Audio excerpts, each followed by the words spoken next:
President Joe Biden arrives back in Delaware tonight after revealing he tested positive for COVID today in Las Vegas.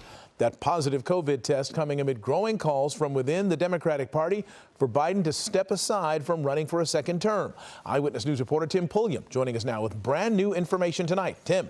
Mark, new tonight, ABC News confirms former House Speaker Nancy Pelosi recently told President Biden that she worries he is dragging down the party, and she urged him to make a decision soon about ending his campaign. New video showing President Biden arriving in Delaware after testing positive Wednesday for COVID-19. Biden seeming to need assistance getting into the vehicle, eventually receiving help from an agent. Once fully inside, he put on a mask. Earlier in the day, the president gave reporters a thumbs up when asked how he's feeling. But while leaving Las Vegas, boarding Air Force One, video shows the president maskless and slowly climbing up the plane stairs.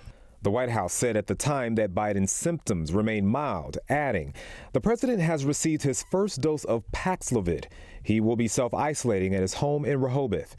His illness comes at a pivotal moment as sources tell ABC News congressional Democratic leaders Chuck Schumer and Hakeem Jeffries are privately urging Biden to drop out of the race. Congressman Adam Schiff, who is running for a Senate seat and is a close ally to the president, releasing this statement. I have serious concerns about whether the president can defeat Donald Trump in November. While the choice to withdraw from the campaign is President Biden's alone, I believe it is time for him to pass the torch.